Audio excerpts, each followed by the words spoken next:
Welcome, everybody. Thank you so much for joining us in CNAS's annual science lecture series. Let me begin by introducing myself. I am Catherine Borkovich, and I'm the Dean of CNAS, the short version of the College of Natural and Agricultural Sciences. I have the great privilege to serve several thousand undergraduate students and about 1,000 graduate students and nearly 350 faculty and encompassing almost 1,000 staff in the colleges of the sciences here at UCR. The topic of our annual lecture tonight is coronavirus. As many of those who've been following this series, which has been attended by high school teachers and students and community members for so many years, this conversation was canceled last year because of COVID. So we decided to make this year's topic to focus around COVID and really taking a different take on this and really having conversations about COVID and its impact. So tonight you're going to get the first of a series of 3 conversations that we're having about COVID. So please join us again for the following week and the following week, and we'll post this information. I just want to point out, while the CNAS Science Lecture Series was canceled last year due to COVID, it did not slow us down, not one little bit. Despite the campus closure due to COVID-19, I should be more specific, the faculty, students, and staff stepped up.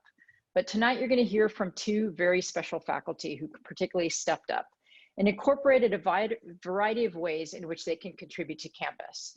And you're going to learn how science gets translated from basic science efforts, gets translated into a need that enables and helps our entire community.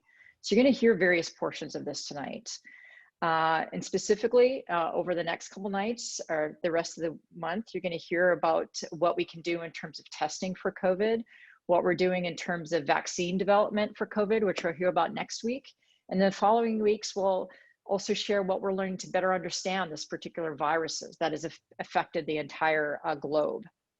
So without further ado, I would like to introduce tonight's moderator, Divisional Dean Tim Payne.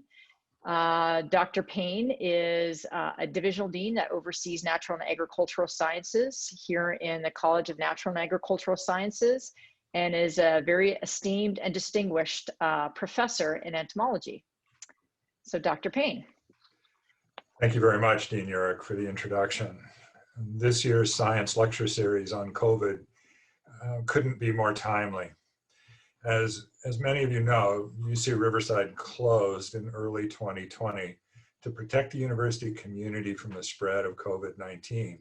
And the campus leadership began discussions to create a testing laboratory to help mitigate the effects of the pandemic. Led by CNAS scientists Catherine Borkovich and UC Collection, in collaboration with partners across the university, the campus coronavirus testing lab opened in August of 2020 and began providing UCR with on-site testing and rapid turnaround of results. The experience of creating a clinical COVID-19 testing lab during a global pandemic came with challenges and unexpected rewards for Drs. Borkovich and Collection.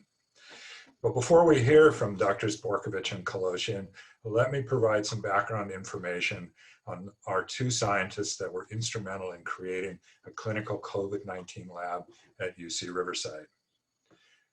Dr. Catherine Borkovich is a professor and chair of the Department of Microbiology and Plant Pathology. She obtained her PhD in biochemistry at UCLA and her BS in biochemistry at UC Davis.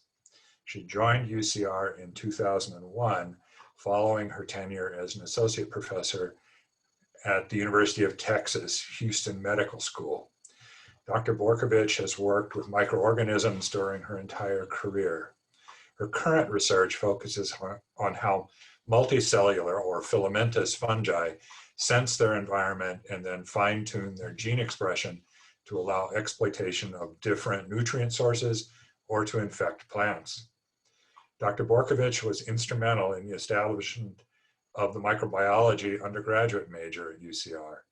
She was recognized with the 2016 Campus Distinguished Teaching Award for her teaching of a research-based course for the microbiology major. The course is entitled Experimental Microbiology. Dr. Borkovich is a fellow of the American Association for the Advancement of Science and of the American Academy of Microbiology. Our other speaker this evening is Dr. Iskwy Koloshian, professor and chair of the Department of Nematology. She joined UCR in 1997. Dr. Koloshian received her Bachelor of Science in Agricultural Engineering and her Master's of Science in Plant Protection from the American University of Beirut. She obtained her PhD in plant pathology here at UC Riverside and pursued postdoctoral training at UC Davis. Dr. Koloshian is a molecular geneticist and studies the interactions between plants and nematode and insect pests. In 2010, Dr. Koloshian received the UCR Chancellor's Award for Excellence in Undergraduate Research and Creative Achievement.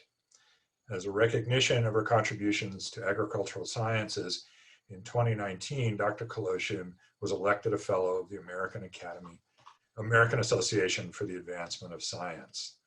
Please welcome Dr. Cathy Borkovich and Dr. Iskwy Koloshian to the Science Lecture Series.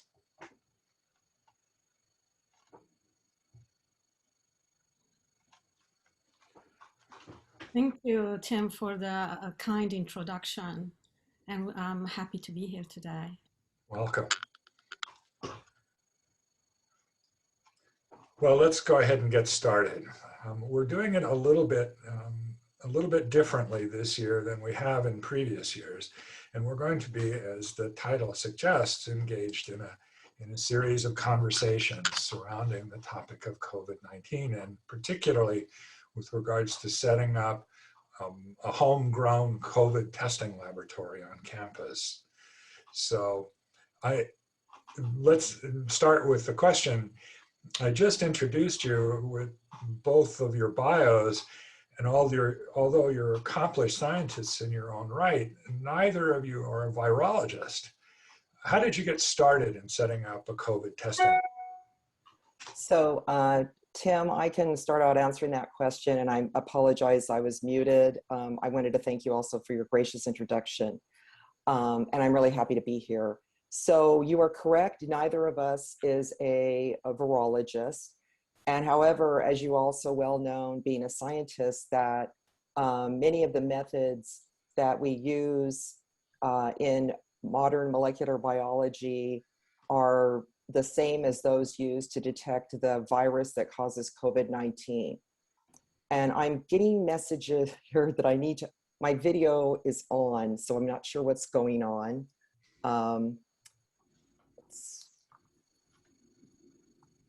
I have no idea what's going on.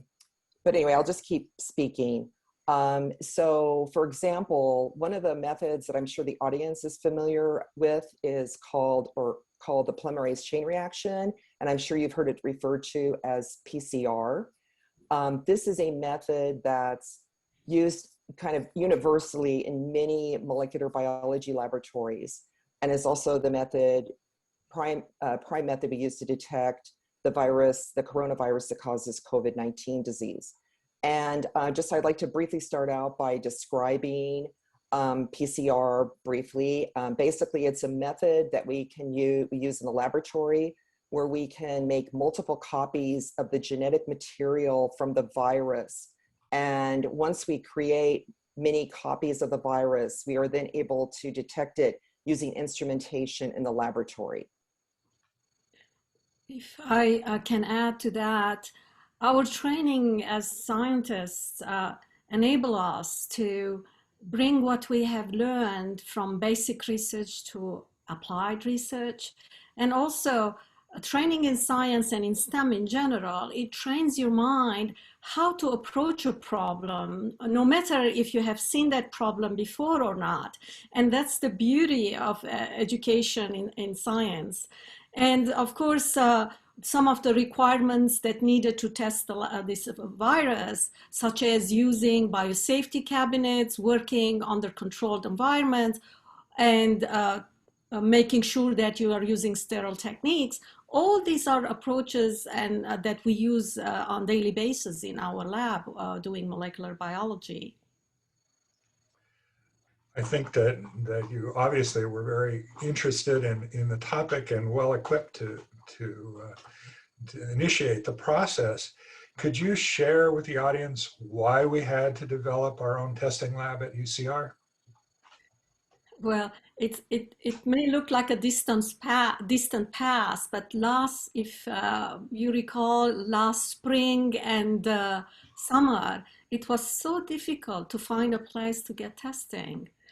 You could do it only in your specific county, and you had to wait days to get your appointment and even longer to get your test results back. So while we had lockdown in our county in Riverside, we scientists continue to go to the labs. Our graduate students, our postdocs and technicians, we're going to the lab to maintain a valuable live material. We simply couldn't let them die, and they had to be there sometimes every day, some labs, depending on the kind of research. So we were concerned about their protecting them and making sure that the virus is not transmitted on our campus.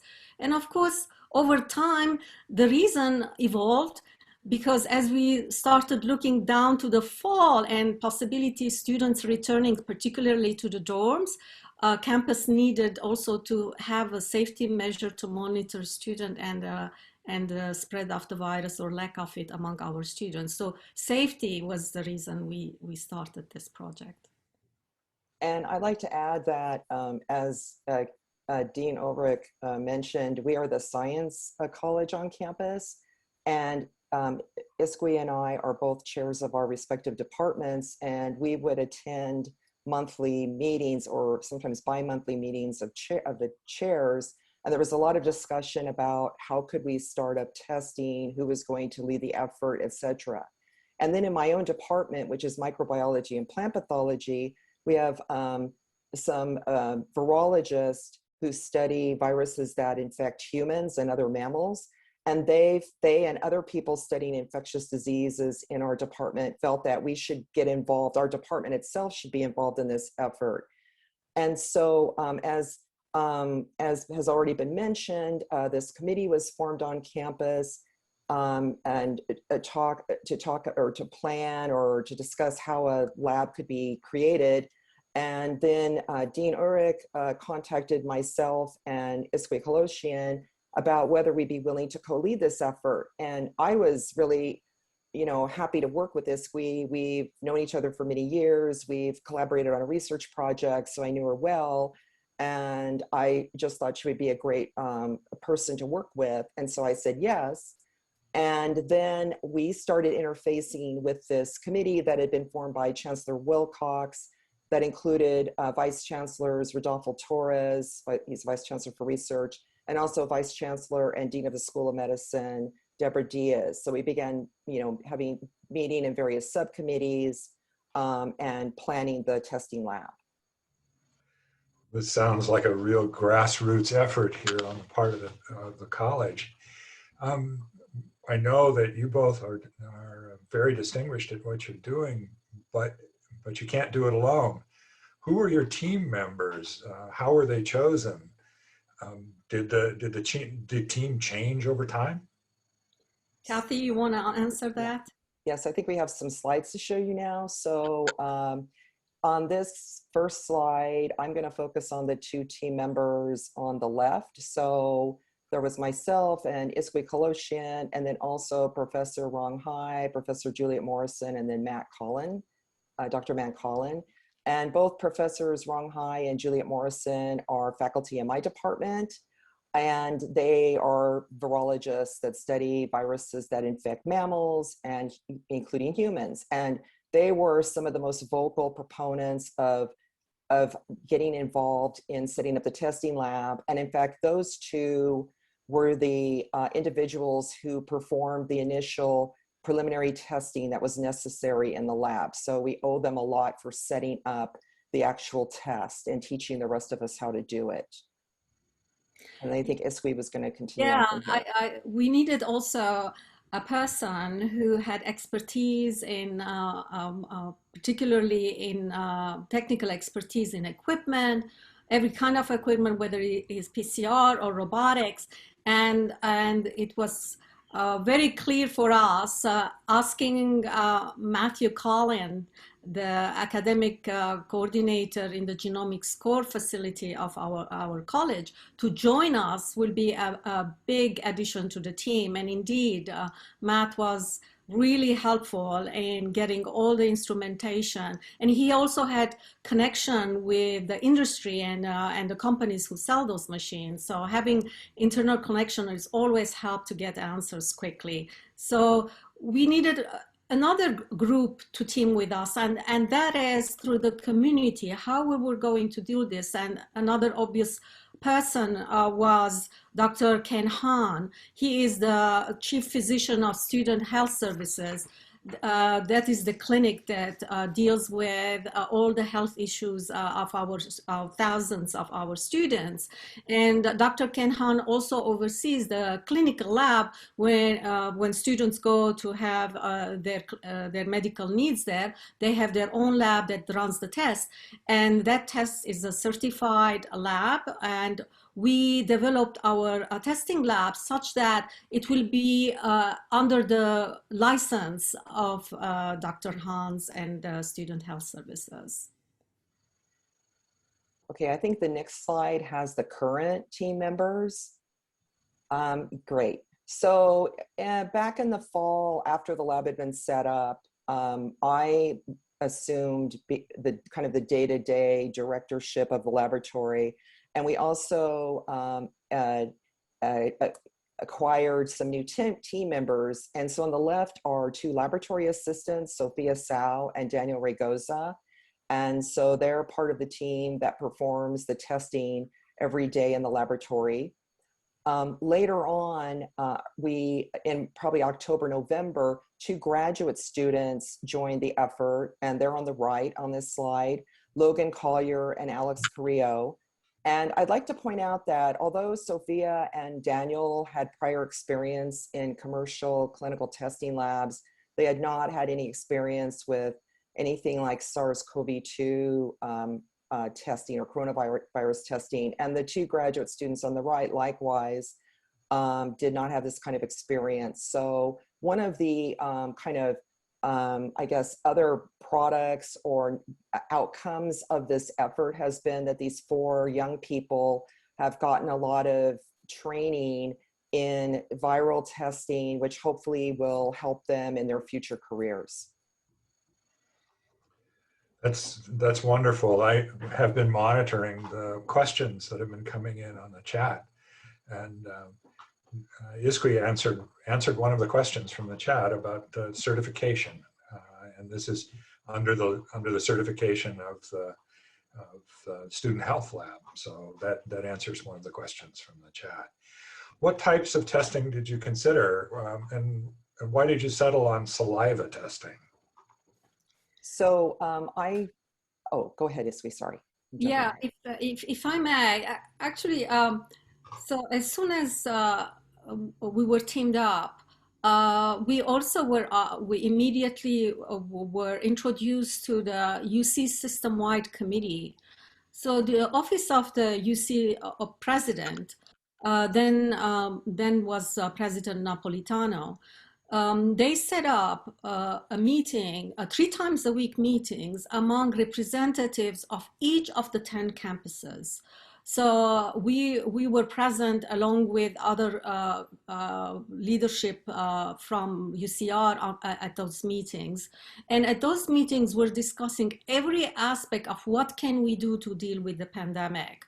So the president have asked for every campus to have their own testing, either their own lab to test or contract out with a company, somehow to make sure that people on campus, everyone on campus will be safe, particularly for the summer and fall when we were expecting students will return on campus at some level. So these meetings actually educate us, because among the attendees of this meeting were physicians, were heads of labs of the medical school from UCLA, from UC Irvine, from UC San Diego, and of course UC San Francisco. So we learned a lot by attending these meetings, and they were keeping up. This was, you can imagine, this was, things were developing day by day, and that's why we were meeting even 3 times a week. And we were learning, so this information was spreading around the attendee. And we learned quickly that what's called the fast tests were the antigen tests, antibody tests, the antigen tests were not as sensitive as the PCR-based tests. As now everybody knows, we call it the gold standard for that reason. So we immediately, we knew that PCR test was the test we're going to do. At the same time, initially, I'm sure those of us who took the test, or everyone on the TV saw that what we were using was nasal swabs, these swabs that went into the nose and arrived almost up in the middle of between the eyes, taking samples from the individuals or patients, and then putting those in liquid form in tubes and processing them. That, of course, was a very cumbersome approach, but that was the best we knew at the time. It, of course, the patients, the individuals were in pain taking the test. It requires specialized health providers, health nurses to take the sample, and it requires lots of PPEs. So because they had to change their PPEs as they're dealing with the individuals. So soon, along with some of these meetings, also we went to CDC meetings from this group, we learned that, oh, there was a new test that developed, and that test was completely different. And Kathy, would you want to introduce that?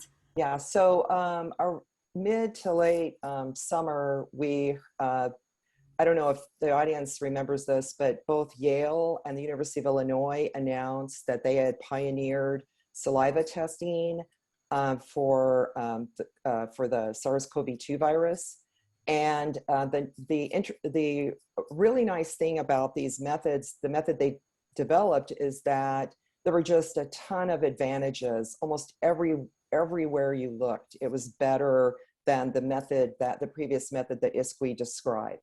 So, for example, people can collect their own saliva. You don't need a medical personnel with the swab, putting it in your nose to take the sample. And then think about that person has to change their personal protective equipment for every person they took a sample from. Whereas with saliva, one person who's garbed in the same, personal protective equipment can watch like 10 people take a saliva sample. They put it in the tube themselves. They put the tube in another container and they go on their way. So it's very streamlined. It's very fast. It's not painful to take saliva. Some people had trouble getting a sample. The trick was to think of a lemon, and most people will salivate when they think of, lemons. But anyway, so that was a big advantage. Then the second advantage was that both of these methods that were introduced were direct testing, where there was no intermediate isolation of the genetic material from the virus. So that saved a lot of time. And so we tried out both the Yale method and the University of Illinois method at UCR, and the University of Illinois method worked better for us at our sites. So we decided to go with it. And I want to just briefly describe how it works. So we have a saliva sample in a tube. We immediately heat it at a very high temperature in the laboratory. This inactivates the virus, so it makes it safer for the personnel that are processing the samples. Then we dilute the samples with a solution, and then using a robot, and then we take a very small volume of the solution, again using a robot, and analyze it using PCR in our instrumentation. And so this method takes about 3 hours or so to complete from start to finish for hundreds of samples that you can process simultaneously. And this compares to about maybe 4.5 to 5 hours that it would take for the method that Dr. Coloshian had described earlier. So it saved time, it saved PPE, it was safer. I mean, it was less painful. So there was not, you know, we saw it as only positives.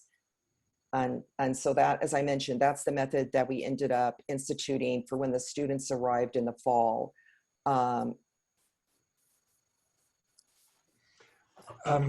We did have a question in the chat, wondering about comparing the accuracy, if you will, of the saliva test versus the nasal swab test. The sensitivity, yes. Probably, like how many copies per microliter can you detect?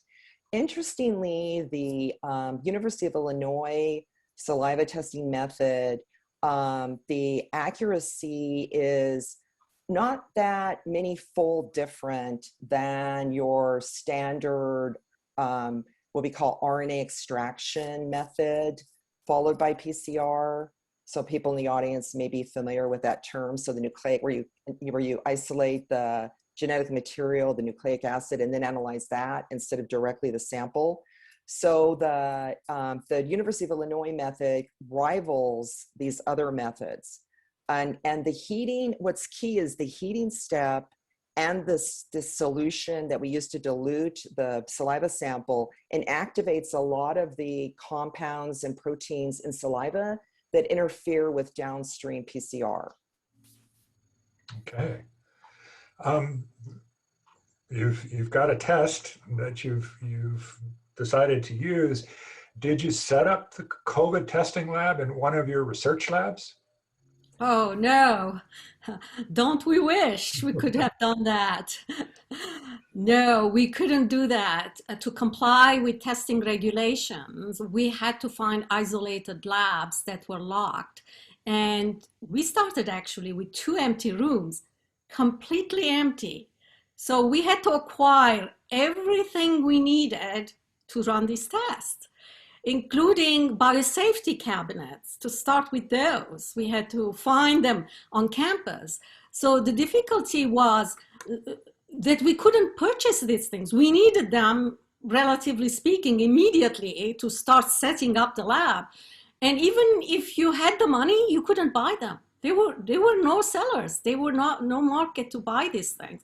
So we started contacting fellow faculty, and with the help of Matt, knowing who has what, I was sending emails asking faculty who can give us certain equipment that we think they might have and move it into these labs. So everyone we contacted were amazing. They were really amazing.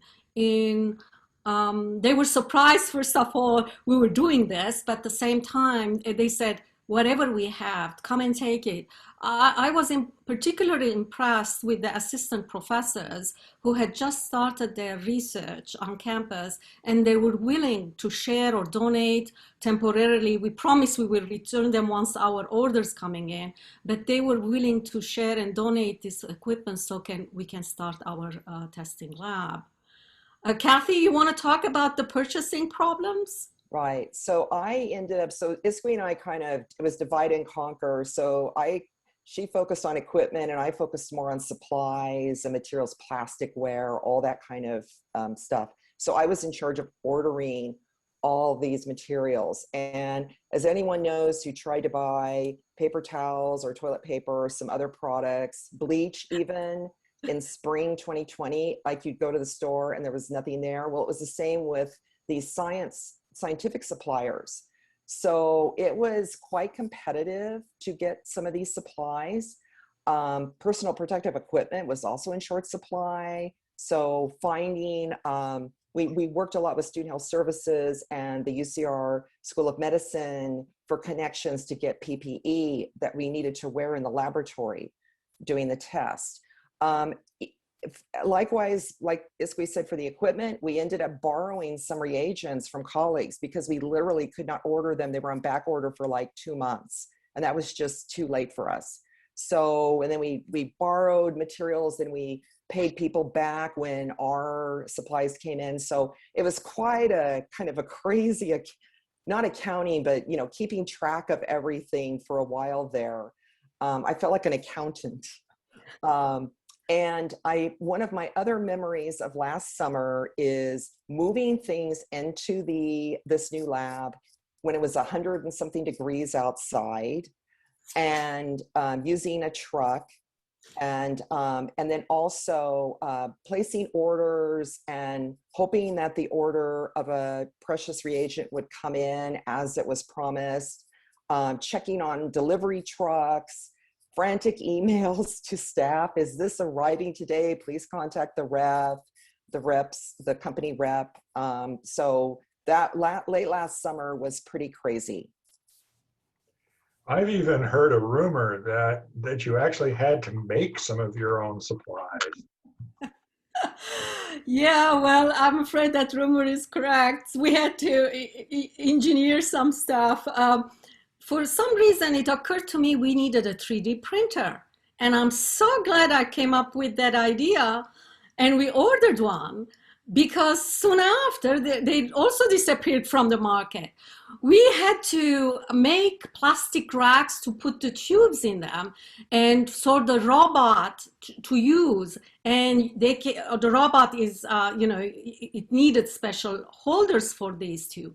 And we couldn't find them on the market. So Matt Collin again, Matt got the 3D printer, and he started printing racks for us while he was monitoring his kid studying on the side. So he was doing double duty at night, making sure one of his young children is studying and following his lessons, and on the other side he had the printer and printing racks for us. Yeah, so we did. Sounds like a great multitasker. Yes, yeah. That. So how did you set up the COVID testing protocol itself? So I can answer that. So we, as I think it was alluded to earlier, we had to show that the test worked. And there's the Food and Drug Administration and the California Department of Public Health and other entities have established guidelines for validating new tests that were being set up in various laboratories like ours. So in particular, for the testing for SARS-CoV-2 coronavirus, there were a series of basically tests of the tests we had to do first. And so we used our own saliva, like the folks working in the lab would pull their saliva and then, take small volumes and add different amounts of non-infectious versions of the virus. So like a part of the virus genetic material that was completely non-infectious. So we would use that as a surrogate for the actual virus, and we would test our method to see how sensitive it was. How many copies of the virus could we detect per microliter? And so we did that test. We did other tests for false positives, false negatives, interfering substances, etc. And then after we completed these tests, we wrote it up like a paper, and we submitted and received approval to perform our tests by the California Department of Public Health. And as we mentioned earlier, we're an extension of the clinical testing lab at Student Health Services at UCR. So we work under Dr. Ken Hahn, and also the clinical lab scientist in the lab, Walter Bayube. And so once we got our extension, our license extension, we were able to start testing samples from people. And so we had our first set of volunteers that we obtained samples from was in late August 2020.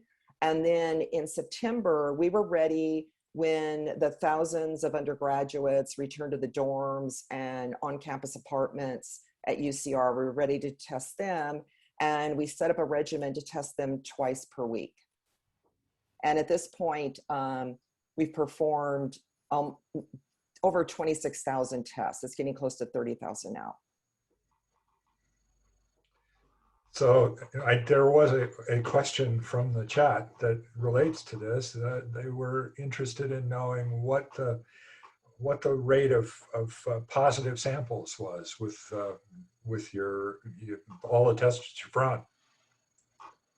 So very low when school started, there were some positives. People came back to school and didn't know they were positive, and they were positive. And so then they had to be isolated for 2 weeks. That was the rule at that time. After that, there was a lull because we were testing twice a week. The University of Illinois and Yale had shown that this was very effective in tracking early infections. So you catch students before they had spread the virus to their roommates or the people they're living with in these congregate housing situations like dormitories. So, but as we got into December, the number, as happened in the whole United States and the world for that matter, the number of cases began to rise, and that was really the peak. Then it fell off sharply in January, and since that time, we have had very few positive test results in the lab. And today, I think we're under, for the whole time we've been testing, it's under 150 total that we've detected in our lab. Now, everyone can go to the Environmental Health and Safety website and see the grand totals for the whole campus, and that's including our lab and commercial labs, doctors' offices, etc. But for us, it's like between 130, 140, I think, total positives, which, considering we're testing thousands per week, and everyone's getting tested twice a week, I think is actually quite good. It's remarkable it's as low as it is. So what have been your favorite parts of the experience of setting up a testing lab? This is a very specialized and response to an environmental disaster. What good came out of it as far as your favorite parts? If I may start, I remember when you asked this question, what first thing came to my mind, I remember the 5 of us, Ron, Juliet, Matt, of course, Kathy and I, in one of those labs with masks and distancing, discussing some problems. And it was amazing to see how, by the way, I hardly knew Ron and Juliet before this event. I knew Matt well, and of course, Kathy said we know each other very well. But how we will address a problem, and we will kind of learn from each other and build on each other's idea, and this creativity happening on the spot. It was such a good feeling that you're doing something that will benefit the entire community. And the hours we put in there, evenings, weekends, time was not an issue. We just met whenever it was, all of us were needed to meet because we were addressing some serious problem and how to resolve it. So those days, I remember those vividly, and they are so amazing. And again, I want to give a shout out to all of the faculty who help us with their equipment and donate the material for us. And selfishly, they were selfless, and they even some volunteered to bring it to us. We didn't need to go there and take it from them. So it was really a community that came together that did this, right? So this is really, and of course, I learned a lot about viruses. We also, in those big meetings system-wide, they were talking about human behavior, how to make sure people get tested, making tests easier and accessible, of course, and giving information makes that. So all these aspects were new to me. I never thought I will be learning epidemiology, human diseases, and virology at this stage of my career. And I want to add, I agree completely with Iskwi about everything she said. This is something I never thought I would end up doing during my career. And it was gratifying to be able to contribute to something, meaningful, hopefully improve the health of some of our students and their families. For me, that's very gratifying. And also, as she mentioned, learning so many new things and building this lab from scratch was very rewarding for me. And we met so many people, and I really enjoyed interacting with the whole team from CNAS, and then our other partners across the campus. There's too many to mention. It's so many people that we interacted with. And one other thing that happened that I don't think either of us expected was we had this kind of notoriety for a while. I guess everyone's famous for 15 minutes, right? On the UCR campus, where we were mentioned in some of these chancellors' emails to the community, and then in some PR from the campus and the college. And when you see your name in an email sent, this to the whole campus community, it's a little bit startling and also very humbling. And then after that, we would get emails. Both of us have spoken about how we've gotten emails from students from years ago, colleagues even at other universities, about, hey, I saw you set up this lab, wow. And so it was just kind of surreal at times to hear from these people and to be involved in this whole, effort. But I really would also, like as we said, I'd like to just acknowledge all the people who helped with this. There were so many people on campus. Yes, if I might want to add, our alumni. I mean, that was amazing. The Alumni Newsletter goes out and apparently talk about this. And our former students writing back, do you remember me? I was your genetics student. I saw your name. It's fantastic what you're doing for campus. So, wow, what a heartwarming reading those emails. So definitely, I will never forget those. Well, that's wonderful to hear. Thank you all for all of the work that you've done, both Kathy and Isqui. I don't think that would get nearly as far as without you. We really appreciate your efforts in this. Your discussion has prompted questions from the audience and questions from students in particular.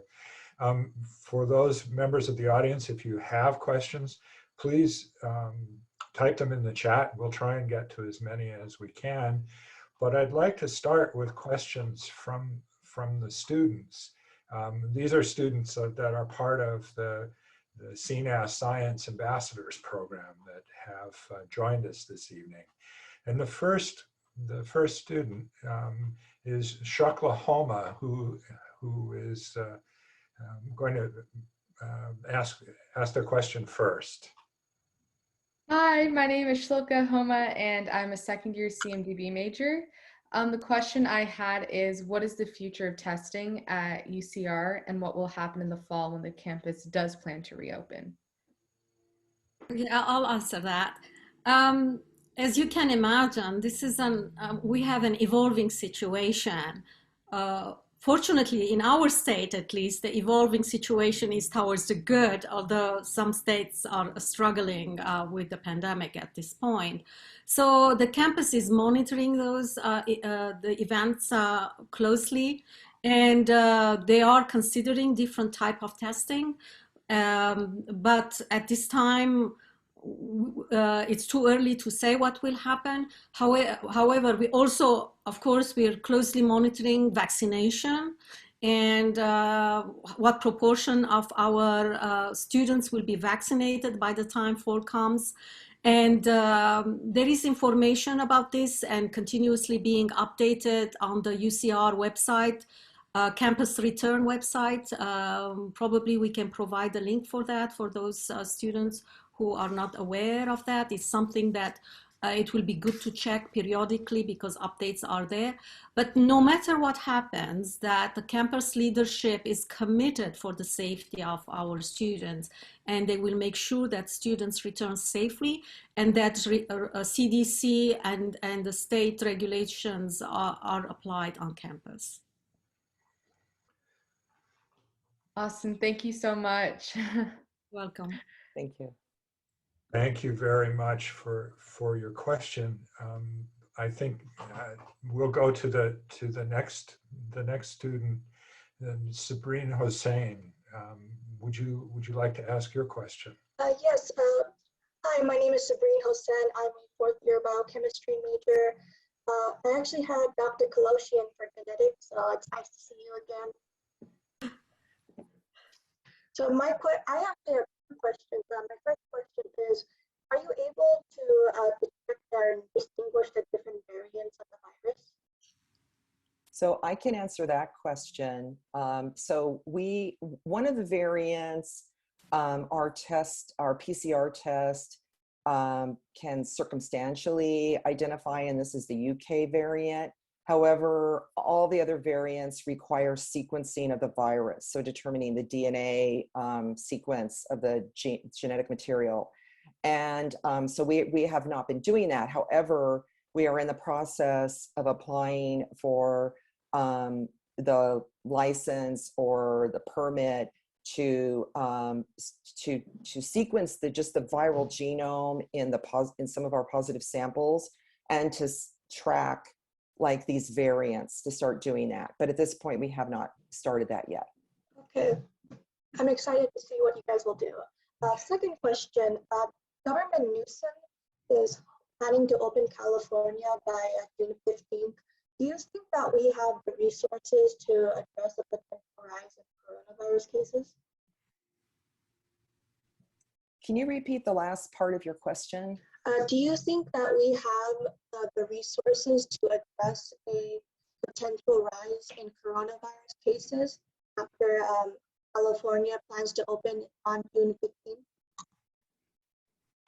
I don't know if you want to take a stab at this, Isqui. I think it's going to depend on vaccinations. Exactly. This is statewide, right? So it had nothing to do with California, with our campus. But based on, closely following the news, I think that one thing, it's very clear, seeing vaccination. My husband is less than 65, and I know that he got his first vaccine this week. He was so excited. So we're seeing more and more population getting vaccinated. I think that will be the major way we are going. We in California or any other state, we're going to put a clear stop for this pandemic. But meanwhile, even if we open, I hope and the public knows that we still have to practice social distancing, masking, being careful what we do, how we behave outside. And if we do this thing properly, then we can, open in reasonable way, like following the regulation that the California Department of Public Health and the counties public health have provided for us. So that's a key. Human behavior is a key. And that's why I said I learned about human behavior. And so we were looking at those things, how we can influence them as educators. And we educating you and you educating your community, your parents, your relatives, that's the idea. Behavior is very, very important. So masking, social distancing, washing our hands, it continues to be an important part. All right, thank you so much. Thank you. We did. Thank you very much.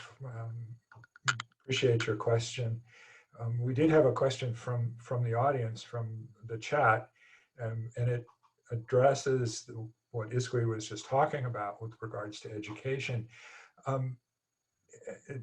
What do you think we should do about educating those that are still doubtful about the seriousness of the pandemic and the efficacy of public health efforts in general?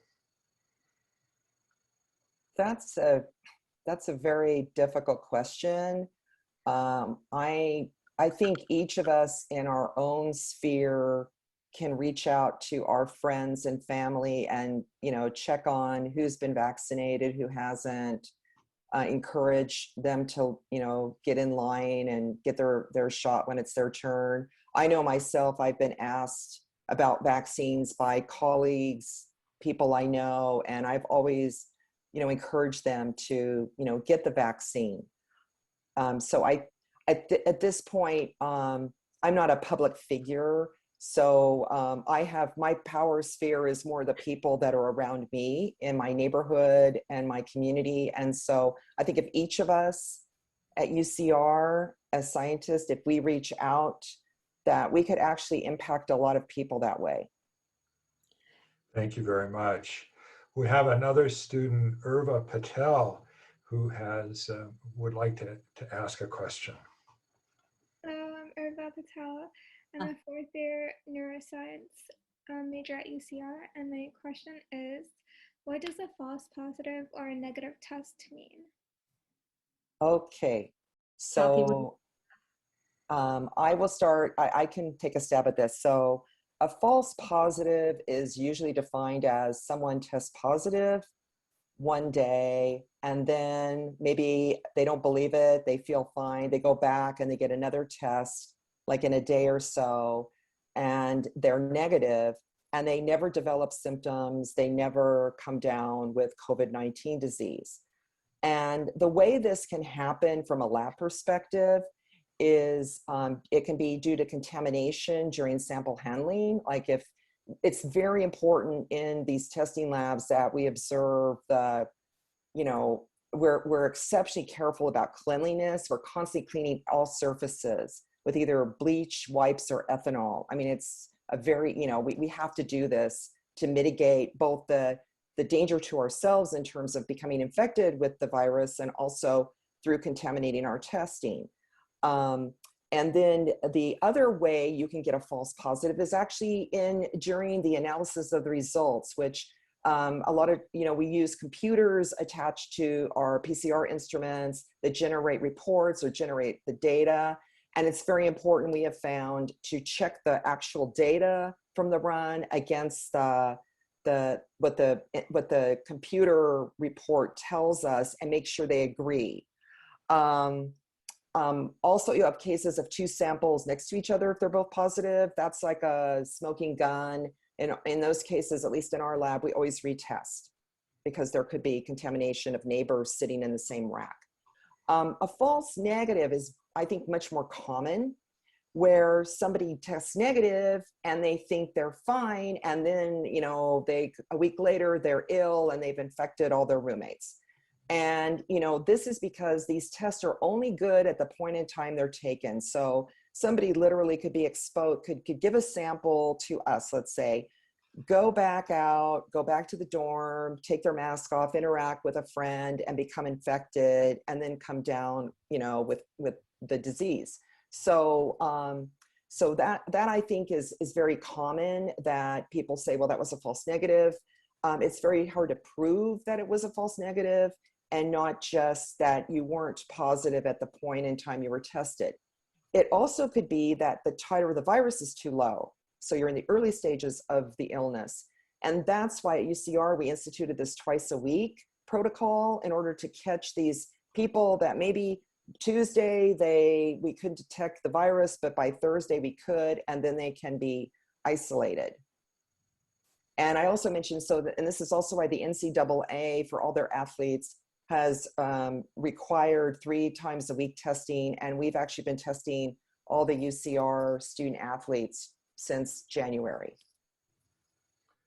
Thank you very much, Urva, for your question, and yeah, thank you, Kathy, for your answer. We have time probably for one more question, and it relates to the previous question.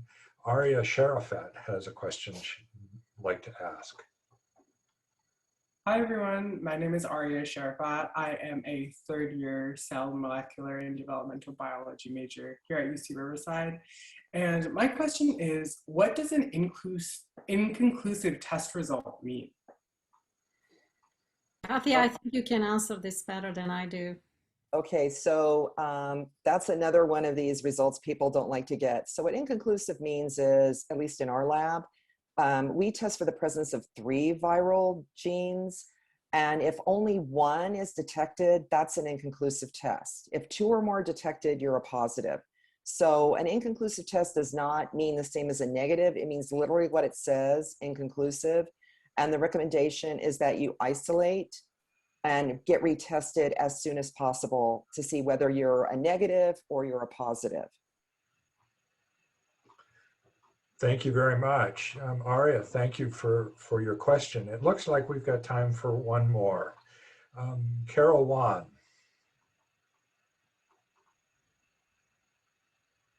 So my question is, my name is Carol and I'm a fourth year biology major, and I just wanted to ask how students get their test results. I'll answer that. The samples we receive in the testing lab, they are barcoded. So we don't know whose samples they are. So we scan those barcodes, and all the protocols are followed through the barcode. So at the end, the results, we know it's for a barcode. So then we send that barcoded result to student health services, specifically to Dr. Han, who as I mentioned, he is the chief physician in the student health center. For student results go to him, and the non-student results go to the Dr. Andres Gonzalez at the UCR Health, and they take it from there. So they know the code belongs to who, the name of the person. They contact them, and of course, the negatives know they are negatives, but the positives is what to do with them. And there is a protocol that campus set up for, I know about the student part. The students are notified, and there is a special dorm that was left empty for the positive testing students to be isolated there. They were provided their meals, their internet, everything is there, except that they were isolated from their colleagues, obviously, over a period of 14 days, I believe, right, Kathy? Initially, yes. Yeah. So that's how it was dealt. But we only, as far as the lab goes, our responsibility ended once we send the coded results to these two doctors, physicians. Thank you very much. We appreciate your question, Carol. We have time for one question from the audience, and the question is, what piece of advice or practice you utilized to make sure that people got tested? Incentivize, I guess. Actually, I will give a shout out to the housing services people who helped collect the samples. And Kathy, you can add later, you work closely with them. I remember from the beginning that they were the people responsible to make sure that the students get tested, and encouraging them. Again, positive reinforcement that you're doing this not only for yourself, but you're doing it for your community, your classmates, more importantly, for your parents and your grandma when you go weekend home to visit them, to make sure that you're not carrying this virus to them. And these are, and also making it easy, saliva collection. That's another thing, as I said from the beginning, we made sure that the process is easy for the students. Being tested twice a week, imagine if that was no swab. I mean, that would have been, people will be hiding in their bedrooms, not willing to do that, right? While spitting in a tube, it's relatively easy. Kathy, you want to add anything to that? No, I think you actually covered it. I mean, you know, the folks in student affairs, student health services have done an amazing job of implementing the protocols from the collection side and also informing the students of results. And I want to give a shout out to ITS, their team that set up some of the interfaces, and they do track how many students are being tested each week, and students were notified if they didn't comply. So there was a system set in place to take care of that. Thank you very much. And thank you to the audience. We've had some very insightful questions that have come through. Unfortunately, I've been keeping an eye on the clock, and we're right at the end of our time. The time went by incredibly fast, and this is the end of today's science lecture series on COVID conversations. But before we go, I want to note that it was recently announced that Drs. Borkovich and Collection won the Campus Distinguished Service Award this year for all of their efforts on getting the lab up and running and the successful operation. So congratulations to them. This is one of the most important awards that the faculty recognize the service of other faculty members. I want to thank them for their presentation and stimulating conversation. I want to thank their students for their questions, and to all of you who joined us this evening. Please join us for the next installment of the Science Lecture Series next Tuesday, April 13th. The topic is COVID-19 vaccines and beyond, with Drs. Wong Hai and Juliet Morrison, who you heard about earlier this evening. For more information or to register, please visit the sciencelectureseries.ucr.edu. Thanks again for joining us this evening, and have a good evening. Thank you very much.